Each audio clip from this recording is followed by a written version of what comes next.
To the Prime Minister something that President Biden made crystal clear throughout the violence. The United States fully supports Israel's right to defend itself against attacks, such as the thousands of rockets fired by Hamas indiscriminately against Israeli civilians.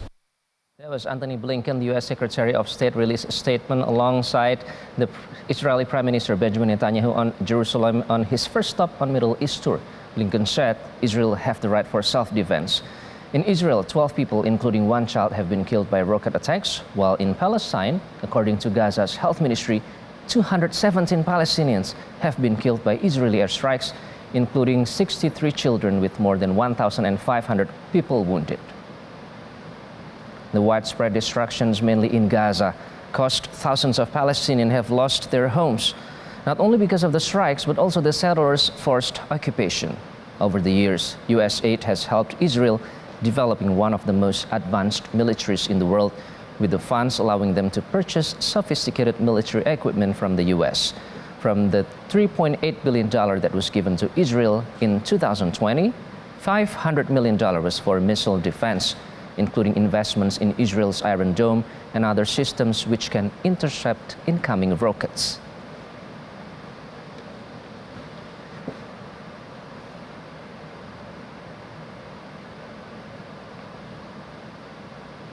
And over the weekend, pro-Palestine solidarity marches are being held around the world in a continuation of week-long demonstrations, with protesters demanding their respective governments impose sanctions and a military embargo to cut the supply of weapons to Israel.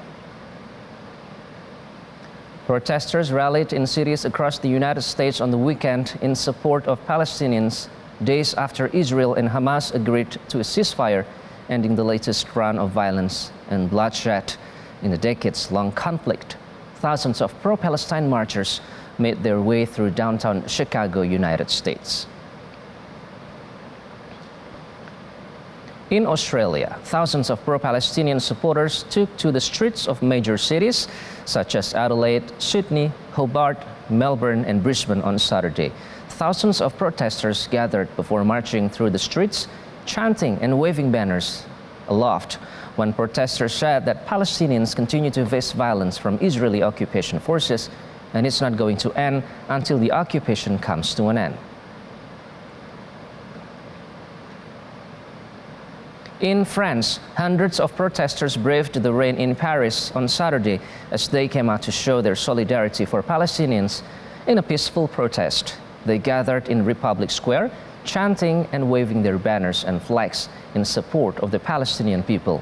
Demonstrators said they were continuing to protest despite the ceasefire early Friday that ended the 11-day conflict between Hamas and Israel.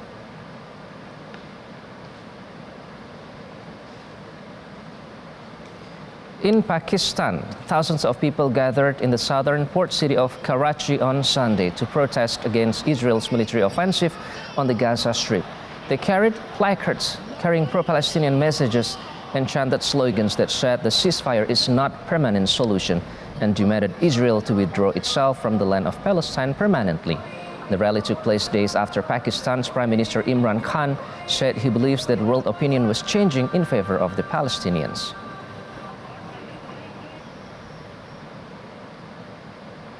In central Beirut, Lebanon, thousands of Lebanese and Palestinians gathered on Saturday to celebrate the ceasefire in Gaza.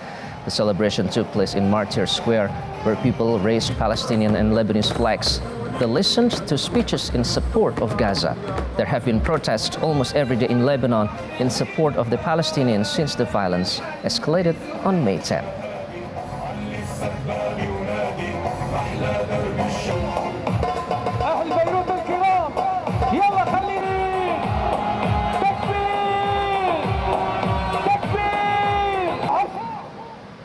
And moving on to other news, the European Union agreed on Monday to impose sanctions on Belarus, including banning its airlines from using the airspace and airports of the 27-nation bloc amid fury over the forced diversion of passenger jet to arrest an opposition journalist.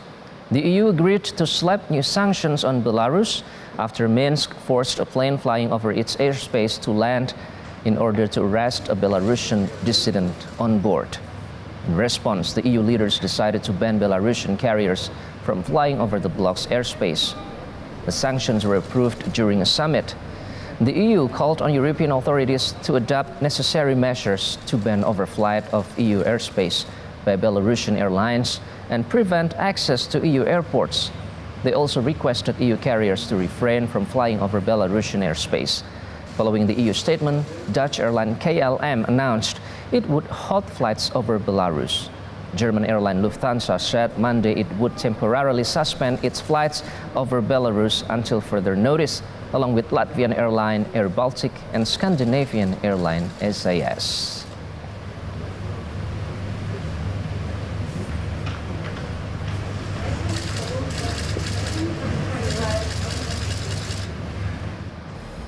And coming up next on World News.